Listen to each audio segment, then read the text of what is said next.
नमस्कार, जय हिंद। आप सभी का स्वागत है आपके YouTube channel unique academy by Aryan Sharma में। आज का हमारा टॉपिक होने वाला है हिंदी गद्य क्लास 10th से संबंधित पानी में चांद और चांद पे पर आदमी जयप्रकाश भारती जी द्वारा रचित ये कहानी के ऊपर गद्यांश जितने भी इम्पोर्टेंट है वो आपको मैं आज पढ़ाने वाला हूँ। और सारे गद्यांश को आप नोट करते रहिएगा। स्क्रीनशॉट लेना हो तो आप स्क्रीनशॉट भी ले सकते हैं। वीडियो को अंत तक देखिएगा। अगर वीडियो अच्छी लगे तो लाइक कर दीजिएगा, अपने दोस्तों के साथ भी इस वीडियो को शेयर कर दीजिएगा और कमेंट करिएगा। आपको जो भी वीडियो लेक्चर आपको नेक्स्ट चाहिए उसको भी आप कमेंट करिएगा, जो भी टॉपिक आपको समझना हो। ठीक है, तो हम स्टार्ट करते हैं आज का टॉपिक, पानी में चांद और चांद पे आदमी इस गद्यांश से। पहले तो मैं ये बताना चाहूँगा, आप इस पाठ की जो भी आपको कहानी दे रखी है उसको आप अच्छे से रीड कर लीजिएगा, तभी आपको ये गद्यांश सारे समझ में आएंगे। ठीक है, उसको अच्छे से रीड कर लीजिएगा और एक बुक लेके बैठिए जो भी आपकी पाठ्य पुस्तक है, और उसमें जो भी गद्यांश कराया जा रहा है उसको मार्क करते रहिएगा। ठीक है, कहाँ से कहाँ तक और कहाँ से कहाँ तक की रेखांकित अंशों की व्याख्या बताई जा रही है। तो प्रथम गद्यांश से शुरू करते हैं। 2013 के सेट्स में रिपीटेड रहा है और भी बहुत इंपॉर्टेंट रहा है। अब उसके बाद वाले सेट्स में रिपीटेड रहा होगा तो ये बुक में अपडेट नहीं हुआ है। ठीक है, मानव पर चंद्रमा, यहाँ से लेके आपका पूरा रुचिकार लगेगा, यहाँ तक की पूरी आपकी मतलब कि गद्यांश है। अब इसी के गद्यांश का हम संदर्भ रेखांकित अंश आप देख लीजिए। जिस क्षण डगमग डगमग यहाँ से लेके आपका पूरा लास्ट तक के लिए है। ठीक है, तो इसका जैसे रेखांकित अंशों का जो गद्यांश मतलब व्याख्या है वो तो हम देखेंगे। संदर्भ आपको पता है, पाठ्य पुस्तक का नाम मतलब कि पाठ का नाम होता है एक प्रकार से। चांद पर, पानी में चांद और चांद पर आदमी, और उसके लेखक जो हैं जयप्रकाश भारती, उनका नाम रहेगा। रेखांकित अंशों की व्याख्या की बात करें तो प्रस्तुत पंक्तियों में लेखक कहता है कि मनुष्य ने जब जब से चांद को देखा है वह उसके बारे में अपने मन में विभिन्न प्रकार की कल्पनाएं सजोता रहा है।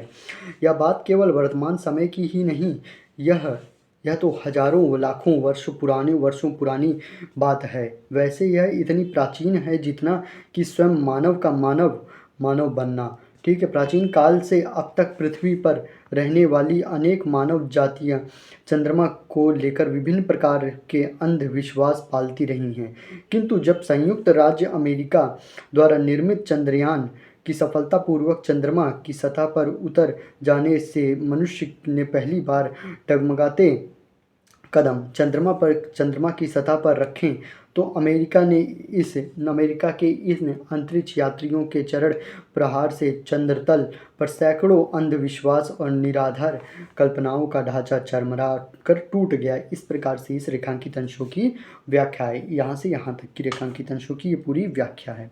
तीसरा प्रश्न देखते हैं, मानव के असाधारण प्रगति के प्रतीक क्या हैं।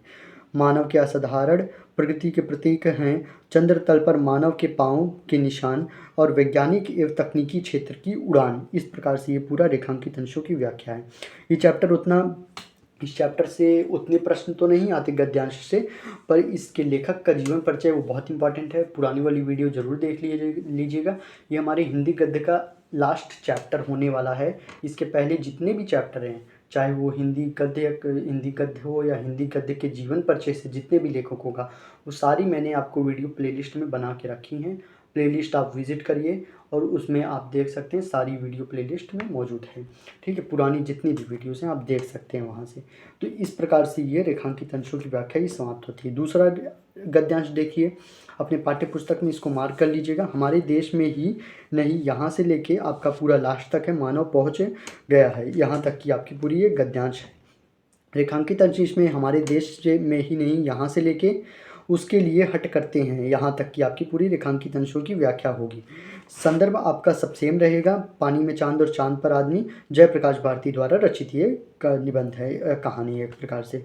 ठीक है, रेखांकित अंशों की व्याख्या कुछ इस प्रकार से। प्रस्तुत पंक्तियों में लेखक कहता है कि हमारे देश के लोगों ने ही नहीं वरना विश्व के लोगों ने अपनी भाषा में अनगिनत कहानियाँ पढ़ी हैं। अनेक कवियों ने चंद्रमा के ऊपर कविताएं लिख डाली हैं। किसी ने उसे रजनीपति की संज्ञा से विभूषित किया है तो किसी ने रात्रि की देवी के नाम से संबोधन किया है। किसी विरहणी ने अपना दूत बना डाला, किसी ने उसके पीलेपन में क्षुब्ध होकर उसे बूढ़ा और रोगी समझ लिया। इस प्रकार चंद्रमा से संबंधित अनेक कल्पनाएं लोगों के विश्वास को संतुष्ट करती रही हैं। तो इसका तीसरा प्रश्न कुछ इस प्रकार से, मचलते और हट करते बालक को शांत करने के लिए क्या उपाय था?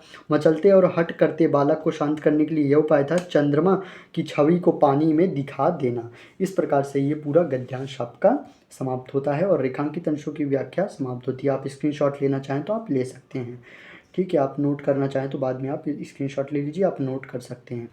ठीक है, अब ज़्यादा गद्यांश नहीं है, जितने इसमें इंपॉर्टेंट गद्यांश थे वो मैं आपको करवाऊँगा, क्योंकि सारे गद्यांश तो इम्पॉर्टेंट नहीं है, कुछ ही 3 गद्यांश जो इम्पॉर्टेंट थे वो मैं आपके समक्ष प्रस्तुत कर दिया हूँ।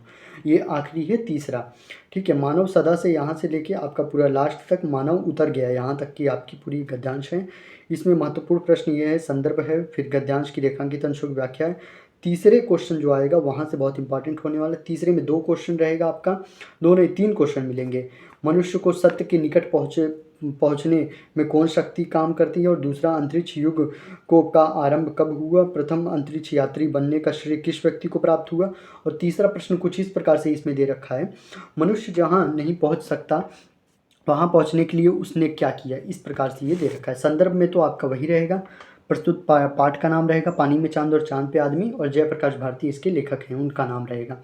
रेखांकित अंशों की व्याख्या देख लेते हैं। रेखांकित अंश यहाँ से यहाँ तक है।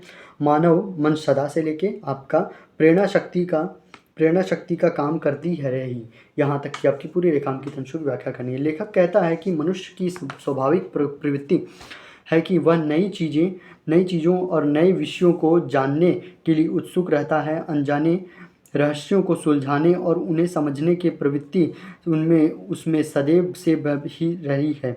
इस प्रवृत्ति के कारण ही मनुष्य किसी सीमा तक प्रकृति के अंदर छिपे रहस्यों को जानने और उन्हें सुलझाने में सफल रहा है।